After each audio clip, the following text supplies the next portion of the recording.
Hello, my dear students. Welcome to the next class of Appreciating Prose. Today we are starting with Marcel Junod and his work, The First Atom Bomb. Today we will go for the introduction about this Swiss doctor Marcel Junod, a great humanitarian. Marcel Junod was born in Switzerland in the year 1904. His father was a pastor for a church. Pastor means leader of a Christian community who advises people and who preaches Bible. He attended his initial education in College Calvin in Geneva. In the same school itself, the founder of Red Cross, Henry Dunant, also attended. As a student, he was very much interested in charity work, and he was also involved in relief movement for Russian children in Geneva. It was a time of wars. First World War, Russian Revolution, October Revolution. There were many orphan children. And he completed his medicine studies in 1929, and he opted surgical field, and he worked in Geneva and France. He began to work as head of a surgical clinic in 1935 in France. After his work in France as a surgeon, he became an ICRC delegate. ICRC, International Committee of the Red Cross. It is an organization based in Geneva in Switzerland, and it protects victims of international and internal armed conflicts. The ICRC, Red Cross Society, it's to protect victims of war. And these victims include war wounded persons, prisoners, refugees, civilians, and all. When he became an ICRC delegate, he was employed in Ethiopia, that is in Africa, during the Second Italo-Abyssinian War. When Italy invaded Ethiopia in 1935, he took a position as a delegate for ICRC for Red Cross in Ethiopia. He remained in Ethiopia until the end of the war in 1936. He focused on the coordination of Red Cross ambulances provided by the Red Cross societies of the places Egypt, Finland, UK, Netherlands, Norway. Some of the most difficult experiences for Junod during the war involves the attacks on Red Cross ambulances by the armed groups, and also a bombing of Swedish ambulance occurred in the year 1935 on December, and it killed 28 Red Cross workers itself. Patients were killed and approximately 50 were wounded. He was also a witness to a number of horrific episodes of war. He also witnessed the devastation of a city, Dessie, by the Italian Air Force, mustard gas use on civilian populations. He witnessed a lot of destructions in the war.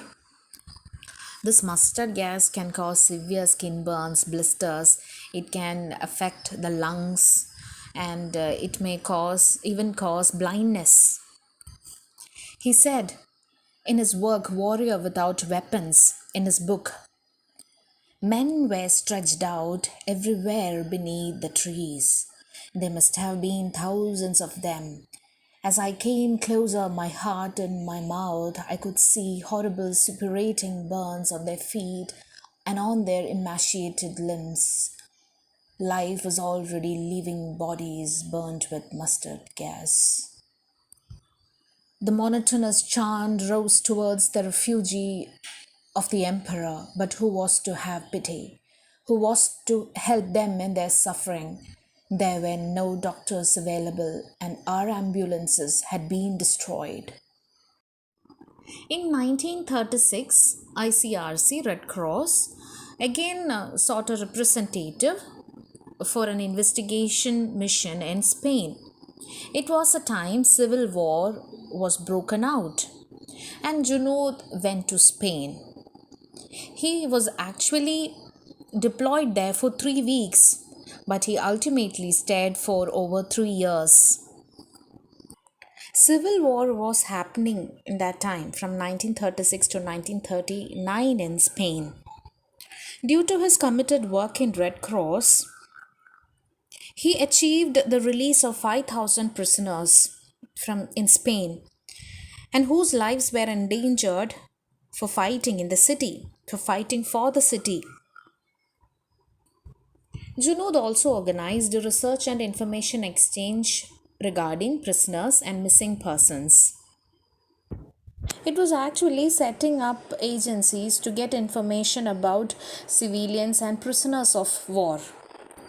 They also involved in distributing medical supplies and food. Various initiatives were also taken to assist the normal people who suffered greatly from the military operations. They traced missing persons, reunited families which were scattered in the war. They organized evacuations when there was a threat of aerial bombardments. After the outbreak of World War II, he remained as an ICRC representative in Germany. He also prevented a series of threatened executions. He also organized forwarding and exchange of information relating to the prisoners. He was also into the distribution of medical supplies and other provisions to the civil populations. Junod also worked to introduce Red Cross ships to provide goods and supplies for the people. And in his book Warrior Without Weapons, he spoke about Stjorborg, a ship of ICRC. He says that for 3 weeks we impatiently awaited news that the Stjorborg had arrived back safely in Alexandria. Geneva inquired vainly about her whereabouts in London, Rome, Berlin, and Ankara. The Stjorborg was lost at sea, and we began to think that we should never learn anything about her fate. In 1944, he was married, and in 1945, he was sent to Japan and arrived in Tokyo on 9th of August. It was a time of Second World War. His mission was to visit the prisoners of war in Japanese camps and the supervision of the adherence to the Geneva Conventions in Japanese territory. POW, prisoners of war or captives. They are the soldiers who were captured during the war. Geneva Convention says that prisoners of war must be treated humanely, and the ill treatment of the prisoner of war that causes death or seriously endangering his health is strictly prohibited under Geneva Convention. When America dropped atomic bombs in the year 1945 and when Japan surrendered before the forces, Junod organized the evacuation of these camps where prisoners of war lived.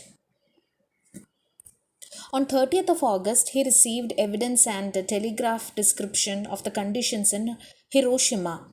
He then quickly organized assistance mission there.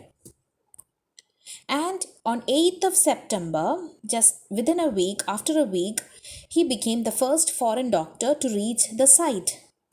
He was accompanied with two Japanese doctors, 15 tons of medical supplies, and stayed there for 5 days. And during which he visited all the major hospitals and he looked into the distribution of medical supplies and other provisions, and he personally gave medical care.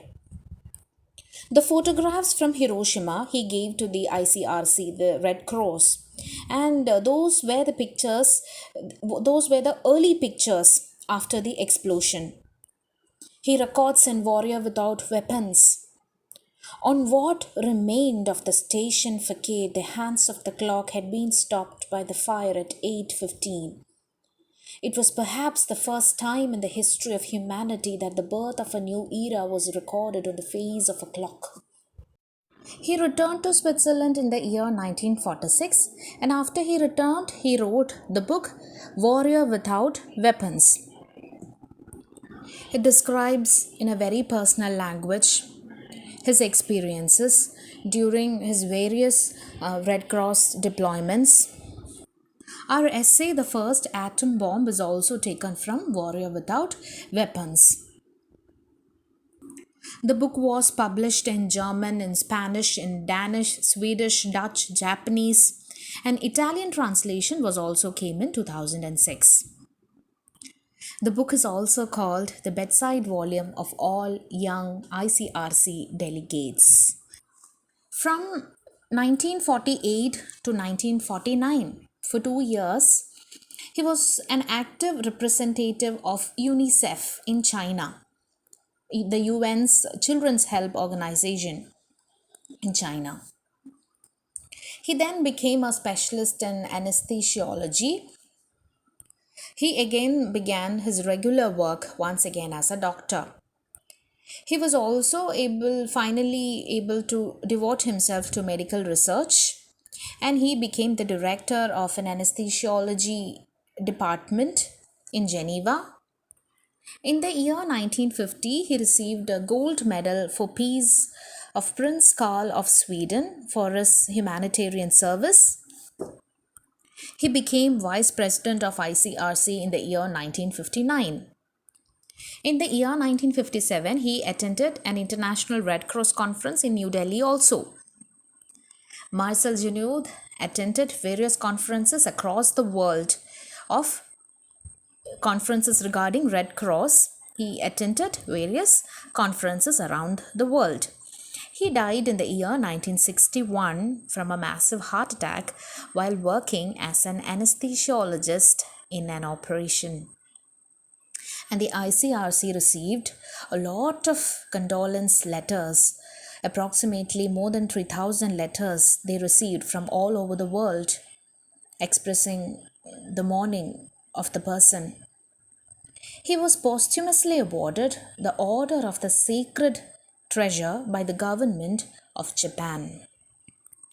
This award is awarded to those who have made marvelous achievements in research fields, business industries, healthcare, social work, or who have worked for the improvement of life for handicapped people.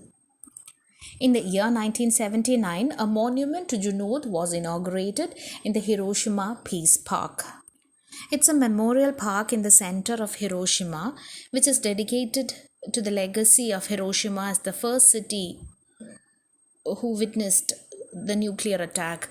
And it is also dedicated to the memories of the bomb's direct and indirect victims, more than 1 lakh, or we can say about 2 lakhs.